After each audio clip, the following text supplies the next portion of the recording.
Shabbat Shalom, everybody. Today we begin the Torah again with Bereshit. I was thinking, why would God reveal the beginning of all things to Moses? You know, there's a poet and an author, her name is Maya Angelou, and she said, if you don't know where you've come, from where you've come, you won't know where you're going. Most of us don't know where we're going in this life because we are haunted by our past. We don't know how to live fully in this moment because our past tends to rule our thoughts and our emotions and ultimately our behavior. But most put on a facade to hide the chaos that lies within. Now, in the first two verses of Bereshit, we learn about chaos, tohu vavohu. It says, when God began to create heaven and earth, the earth was tohu vavohu, with darkness over the surface of the deep, and Ruach Elohim, God's Spirit, swept over the water. You know, God is letting us know that when He began His creation, He didn't start from nothing. There was tohu vavohu.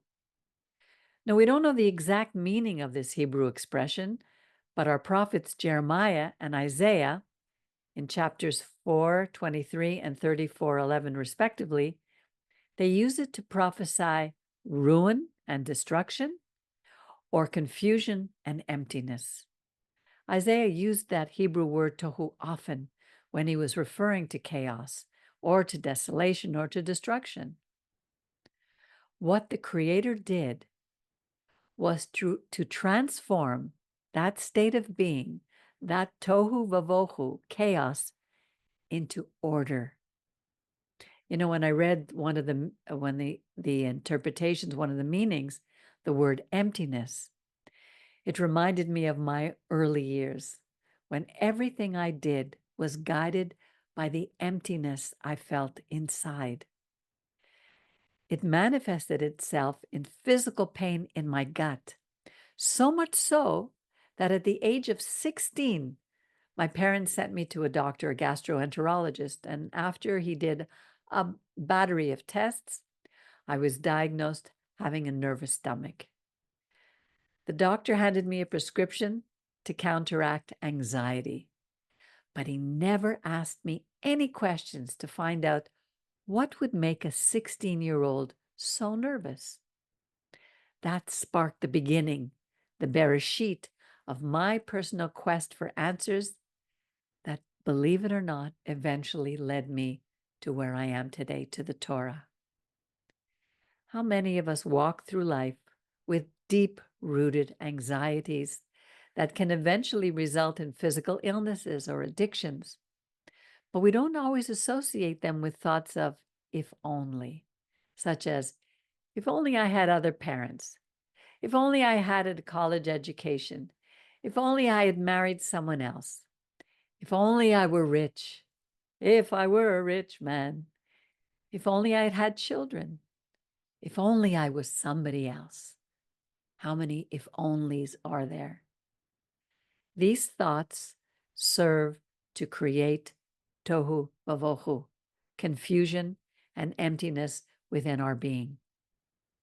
They have a beginning, a bereshit, but they can also have an ending.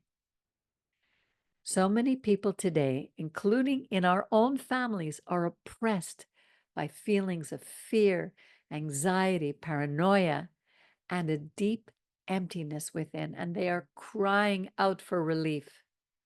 Sadly, relief is not easily found these days. Some turn to drugs, others to alcohol, some to food.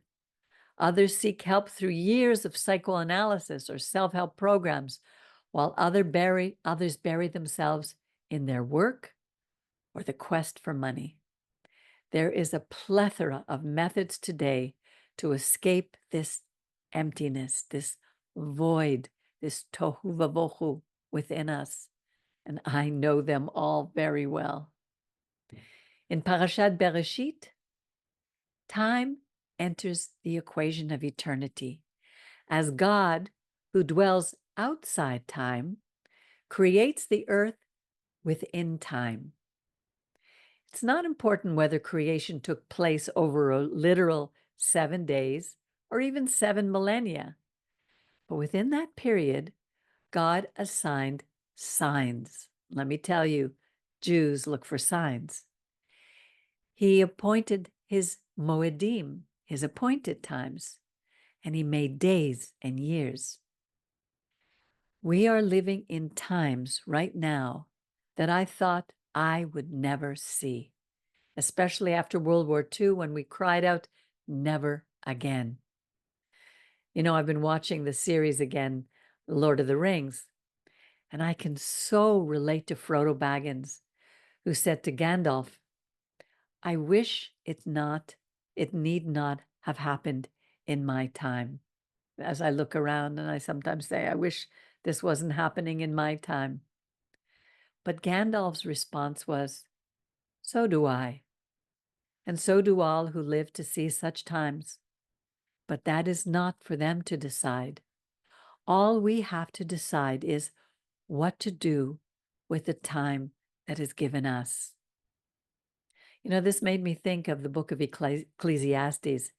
In chapter 3, King Solomon, who was the wisest of kings, he spoke about time. He said that there is Zman, a time for every purpose, every experience under the heavens. Then he started listing a time for all things, such as a time to be born and a time to die, a time for peace and a time for war. He continues with many of the things that occupy our time. And it made me think of, how am I spending the gift of time that has been allotted to me? Do I pass the time doing good things or bad things? Am I bringing light or darkness into this world? Am I wasting my time? Am I using my time well, or am I abusing it? You know, there's a beautiful verse in Ecclesiastes 3 that says in verse 11, he made everything beautiful in its time. And listen, he also placed eternity in our hearts so that man can find out the work that God has done from the beginning to the end. There is a spot, a place within each human being that holds the remembrance of eternity. Some say that it's the memory of paradise, of Gan Eden, placed there by the eternal. But what will it take to awaken that memory within all of humanity once again? You know, I can remember the exact day, the exact time when God revealed to me the reality of his existence. From that moment on, the emptiness, that tohu vavohu, that had left a hole in my being, which my body interpreted as gut pain, was replaced and filled with hope. The pain left and never returned again. All the major characters in the Torah had an experience where God revealed himself to them in one way or another. You know, Adam and Eve knew God at a level that few of us can ever experience. They heard the sound of his voice as he walked in the cool of the garden.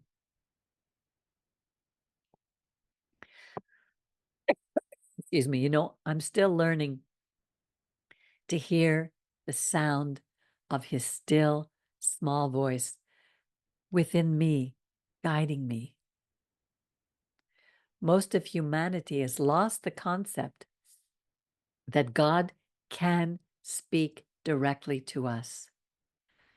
I've heard so many people say, oh, God created us, but now he's too busy to bother with us. We're on our own.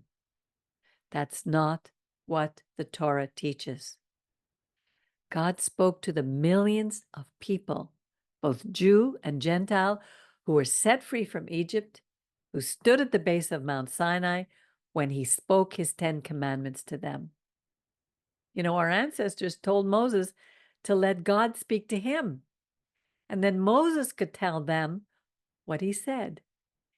They didn't want to hear from him. They didn't want to hear from him then because they were too afraid. How many of us are still too afraid to hear him now? You know, I had a friend, may she rest in peace. She told me she didn't want to read the Torah because then she said she would know the truth and she would have to be responsible. It's like hiding our face in the sand like an ostrich. We understand that God gave Adam and Eve the gift of free will because they were able to choose to eat the fruit from the tree of the knowledge of good and bad. Otherwise, they couldn't choose if they didn't have free will. They were living in paradise. They had everything they would need to be happy. But here is the perfect picture of human nature. Here was Eve, the crown of God's creation, the last thing he created. She was at the pinnacle, the highest level of spiritual connection to the Creator. Yet she was duped, fooled by the shrewdest of creatures, the serpent, the snake, the perfect politician who said to her, "Did God really say, 'You shall not eat of any tree of the garden'?" God never said of any tree, but the serpent twisted God's words. Perhaps it was out of pride, but Eve responded using one-upmanship. She said, "It's only about the fruit from the tree in the middle of the garden that God said, 'You shall not eat it or touch it, lest you die.' God never said, 'Don't touch it.'" And I thought, here's the first case of twisting God's words, taking them in vain, like God says in the third commandment not to do, or adding to God's words, like we'll read later in the Torah, do not add, do not take away. This, believe it or not, is the beginning of replacement theology, of religions who put their words into God's mouth. The serpent continues, "You know, God knows that as soon as you eat of it, your eyes will be opened and you will be like gods or divine beings who know good and bad." Notice that the serpent didn't say, "You shall be like God." I always thought that's what he said, but he didn't say that. He didn't say the capital G God, referring to the one God, but he said, "as gods." Isn't that one of the problems that we are facing on earth today? How many people have become so highly educated, so proud in thinking that they know it all? Or those who have amassed so much wealth that they feel a godlike power and lord it over others. These gods are represented by modern-day political leaders, by religious icons, or any other famous personalities who think they know better than others. They have the same attributes as those ancient gods and goddesses who were constantly fighting among themselves, who were behaving irrationally and unfairly, unjustly, and were often jealous of one another. The Greek gods, the Roman gods and goddesses were highly emotional and behaved inconsistently, and more often than not, very immorally. But here in Parashat Bereshit, we are told that we were made in the image of the Borei Olam, meaning that he implanted within us the Creator's attributes. And what were these? They were being loving, loyal, just. He was good. He's merciful. He's gracious. He's faithful. He's truthful. He's patient. And he's wise. Can you imagine what this world would be like if everyone nurtured these traits within us? That's what happens when we immerse ourselves in the principles of the Torah, because they arouse what is already innate within each human being. However, when we choose to disobey his principles, whether 1, as he gave to Adam and Eve, or 10, as he gave to us, our lives manifest those qualities of the gods that bring a cycle of darkness into this world instead of light. And isn't that what's happening right now? Because we're choosing to disobey his principles. It's true that the world is living under the curses that came from Adam and Eve's decision. But the wonderful thing is that God made a formula to help us choose life and not death, to choose to be light and not darkness. So what's this formula? First, we stop crying and blaming others for all the terrible things that are happening to us in our lives or that have happened in the past. We acknowledge that we may be part of the problem. Believe it or not, that's the most difficult part because it takes humility, the breaking of our pride. Then we ask for help from God and from those around us who love us. We admit that we need to make restitution, to take the steps to do whatever we need to do to make restitution, and work hard to do better the next time. And we always have a next time. We stop from time to time to examine ourselves, to acknowledge the improvements we've made instead of comparing ourselves with everyone else who seems to be doing so much better than us. We don't know what's going on in their lives. We don't know what they're going through. We read life's instruction manual, the Torah, for ourselves instead of believing what others tell us it says.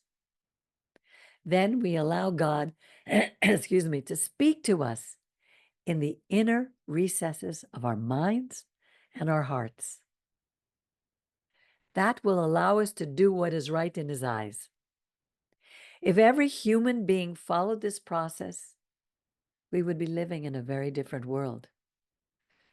We have the ability to turn the tohu vavohu, the chaos of our lives, into order. And this helps bring order into the world on a grander scale, but it starts with each of us. We can hold on to the hope that one day this world will return to that original state of paradise, to Gan Eden. We do have that hope. That's the message from our Hebrew prophets.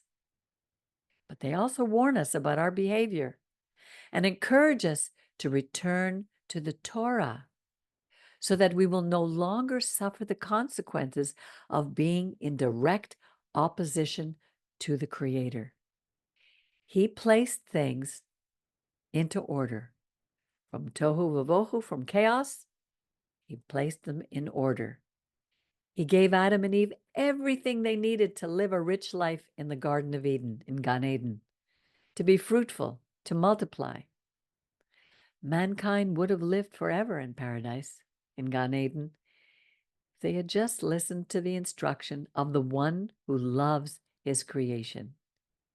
He didn't create us to be puppets or robots, as all religions and ideologies try to do.